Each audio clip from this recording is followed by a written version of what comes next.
Привет, дорогие друзья, меня зовут Сергей Медведев, и мы находимся на канале Каноэ Спорт. В этом выпуске я бы хотел вам рассказать про дистанцию 200 метров, это спринт, как менялся спринт на протяжении своего существования, а также какие спортсмены здесь добились наибольших успехов. Давайте начинать, если вы готовы, поехали!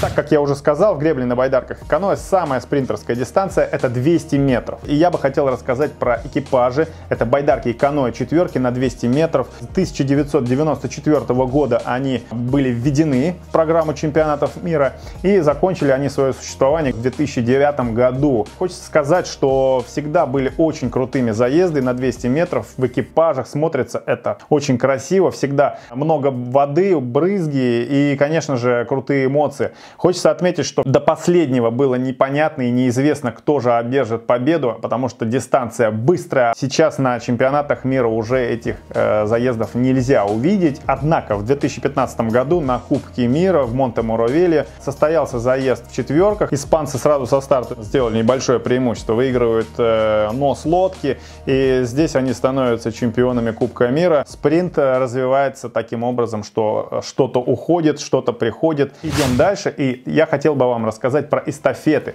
Эстафеты вообще это особенно отдельная история, потому что они были введены в программу в 2009 году. Небольшой век был у эстафет. 2014 год стал последним для эстафеты. Больше эстафеты, к сожалению, не проводились. Спринт это дистанция 200 метров. И, конечно же, очень хочется рассказать про спортсменов, которые добились здесь наибольших успехов. Хотелось бы отметить Эда Маккивера. Маккивер становился и чемпионом мира, а также олимпийским чемпионом. И вот свою первую золотую олимпийскую медаль он завоевал на Олимпийских играх в Лондоне. Хотелось бы отметить спортсмена из России Евгения Салахова. При поднятом настроении он вышел на старт с такой улыбочкой и стала такой фишкой с финального заезда. Здесь очень хороший старт взял Эд Маккивер. Где-то метров 100 пройдено, и Эд Маккивер уже выигрывает хороший полкорпуса. Спринт здесь ошибок не терпит, поэтому очень важно от начала и до конца отрабатывать. После этих соревнований Эд Маккивер уже и закончил свою карьеру спортивную, но ему на замену пришел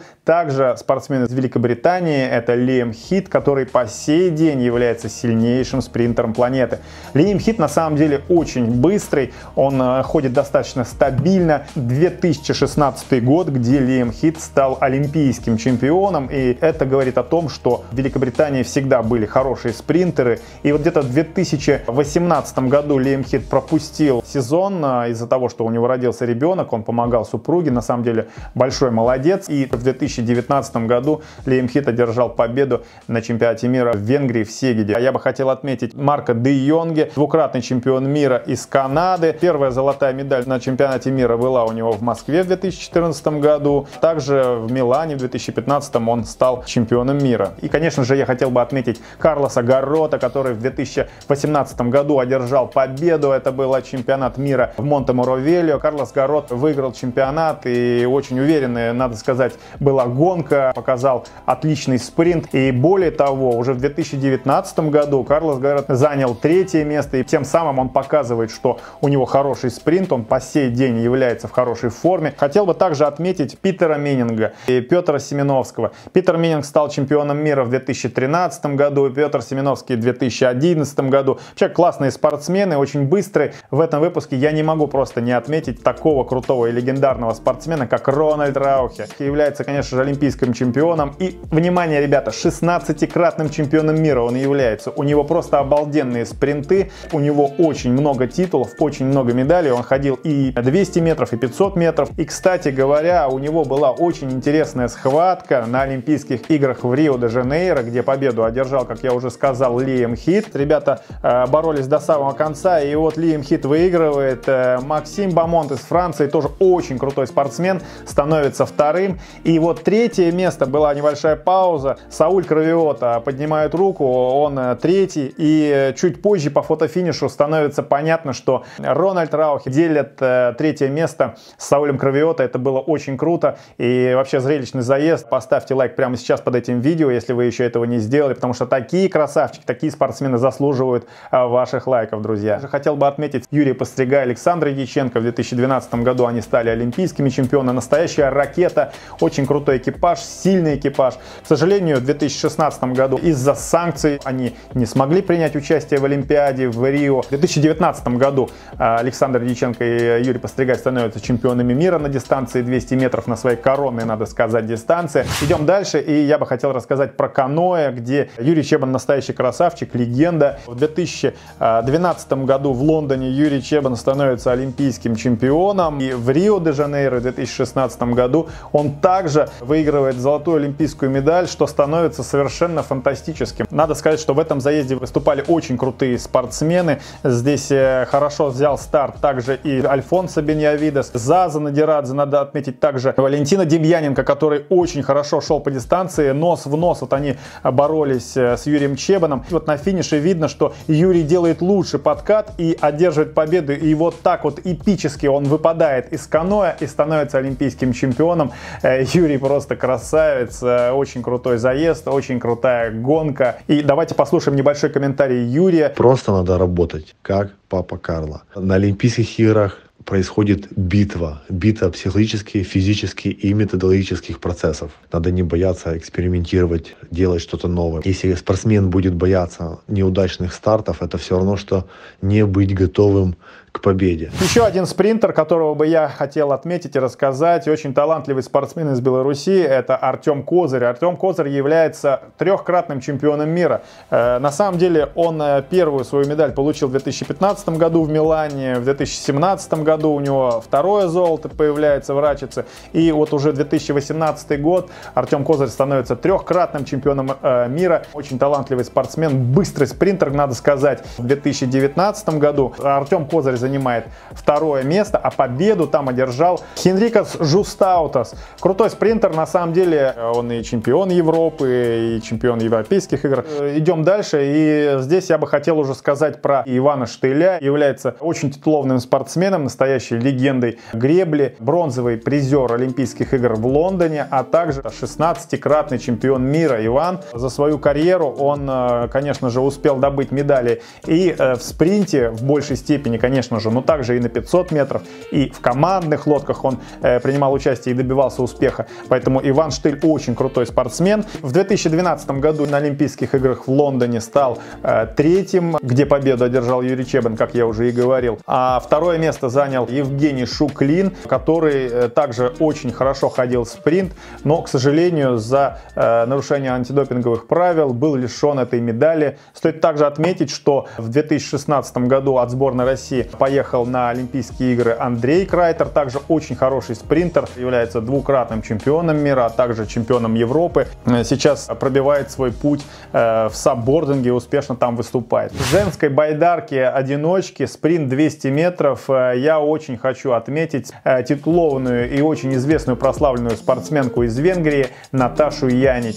Наташа является трехкратной олимпийской чемпионкой и 19-кратной чемпионкой мира. Вот спринт у нее был просто фантастический, в одиночках и в двойках она колбасила золотые медали. Я просто открыл ее список ее побед и медалей, и я просто сбился со счета. Чемпионата мира в 2009 году она стала трехкратной чемпионкой мира и двукратной серебряной призеркой. То есть с одного чемпионата мира она увезла 5 медалей. Our sport is really fantastic. I really like the way you feel when you win. You always want to feel again, and that's what makes you do the hard sessions and training hard. The most important is never give up. You have to set the goals and fight for what you want to achieve.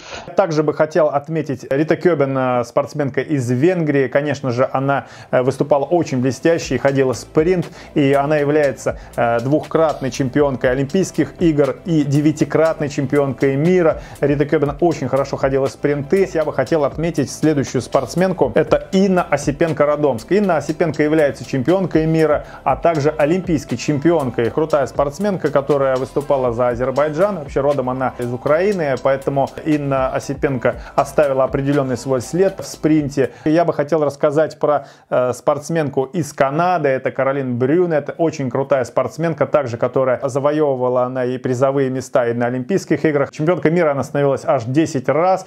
Поэтому Поэтому, конечно же, спринт она ходила очень круто. 1000 метров ходила, и 500, и 200. То есть такая вот разносторонняя спортсменка. Ну и, друзья, конечно же, в предыдущем выпуске я рассказывал довольно подробно про действующую чемпионку мира, олимпийскую чемпионку Лизу Кэррингтон. Лиза Кэррингтон из Новой Зеландии. Она является сильнейшей на сегодняшний день. Последние все соревнования она показывает блестящие результаты, стабильное прохождение дистанции, и 200, и 500 метров, большие разрывы, много она выигрывает. В Олимпийских играх в Лондоне, где Лиза Кэррингтон выигрывает свою первую олимпийскую медаль. И Марта Вацинкевич, и Наташа Янич, и Инна Осипенко-Радомская, и Тереза Портелло. Очень крутые участницы, очень крутые спортсменки. Здесь видно, что Кэррингтон под финиш начинает выкарабкиваться, выбирается она на первую позицию. Вот она становится олимпийской чемпионкой. Наташа Янич третье место, Инна Осипенко-Радомская второе место. Вот такая вот Олимпиада была в 2012. В 2016 году также Лиза Кэррингтон одерживает победу. Ну и в завершение выпуска я, конечно же, хочу отметить женское каноэ. Женское каноэ будет дебютировать на Олимпийских играх в Токио впервые. Нужно отметить, что самой сильнейшей дистанцию 200 метров в каноэ-одиночке является Лоуренс Винсент Лапойнт. Я также в предыдущем выпуске о ней говорил. Здесь мы также можем видеть, что она неоднократно становилась чемпионкой мира. И в 2015 году в Милане победу одержала Станилия Стаменова. Ну а в 2019 году на чемпионате мира в Венгрии в Сегеде победу одержала Невин Хэррисон из Соединенных Штатов Америки. Кстати, также хочу отметить и нашу российскую спортсменку Олесю Ромасенко. Олеся является серебряной призеркой чемпионатов мира, а также чемпионкой Европы. Я, конечно же, хотел бы отметить Алену Ноздрову из Беларуси. Она также хорошо ходит в спринтерскую дистанцию 200 метров. Вот такой какой-то список получился у меня на сегодня. Относительно вот этой таблички мы видим, что на Олимпийских играх в Токио должны остаться заезды на 200 метров, включая байдарки и каноэ-одиночки. Однако двоек мы уже с вами не увидим. По утвержденной МОК программе Олимпийских игр на 2024 год, которые должны состояться в Париже, мы уже с вами не увидим даже одиночки. Поэтому, конечно, очень жалко, что спринт уходит из олимпийской программы.